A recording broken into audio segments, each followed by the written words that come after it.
ကိုဆုံးမရဲ့လက်ချက်ပဲ ဖြစ်မှာဖြစ်လေဗျာ ဂမ်ဘီယာဆရာကြီးတိုးပေါက်ပါ လေထဲမှာဆုံးမပြူစားလို့ဆိုလားပဲ မနေ့ပြန်ဆရာတို့ဦးကြည်ရွှင်စိုက်ခင်းကိုတွားကြည့်မယ်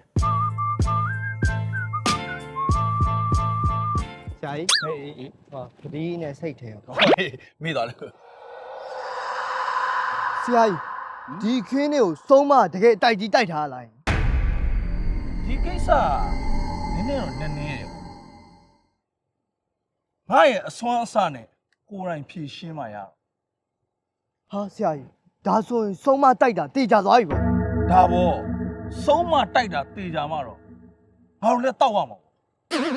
ဆရာကြီးဘာတွေပြောနေ ဟိုဆိုမုံညနေကိစ္စနဲ့ရောသွားတယ်ဟုတ်လေဆုံးမလည်းသူ့အစွမ်းအစနဲ့တိုက်မှတော့ငါလည်းငါရဲ့အစွမ်းအစနဲ့ပြန်ပြတယ် ဟုတ်လေမင်းတို့ငါလဲနာမှာဘာလုပ်နေတာလဲဟမ်မနေ့ကလည်းဒီလိုပဲငါလဲနာမှာမင်းတို့မယောင်မလဲလုံနေတယ်ဆိုပြီးတော့ငါ့ကိုလူတယောက်ကပြောလို့ငါသိထားပြီးပြီမင်းတို့ကစုံးမကလွတ်လိုက်တဲ့အောက်လန်းသမားတွေမလားဟမ်ပြောသား အောင်မလူမြောက်အောက်လန်းသမားလေးပါလေနဲ့ကျုပ်ကပယောကခွာတဲ့ဂမ်ဘီယာဆရာကြီးဒိုပေါဗျ ဟုတ်လားဆရာကြီးရဲ့ကျွန်တော်မသိလို့ပြောမိတာပါဘွေးမိပါနဲ့နော်ဆရာကြီးဟိုကျွန်တော်တို့လေဟိုလေဆရာကြီးစုံးမတိုက်ထားလို့ပါအဲ့ဒါအကူကြီးပေးပါဆရာကြီးရဲ့ ကျုပ်သဘောပေါက်တယ်ဘာမှစိတ်မပူနဲ့ဦးကြည်ရွှင်ကျုပ်သတင်းအားလုံးကြားထားပြီးသား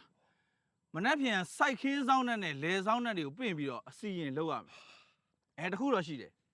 ခမည်းတော်ရဲ့သဘောတူညီချက်တော့လို့ ဟာသဘောတူတာပေါ့ဆရာကြီးရဲ့ကြိုက်သလိုစီမံစမ်းပါခင်ဗျာသဘောတူပါလေ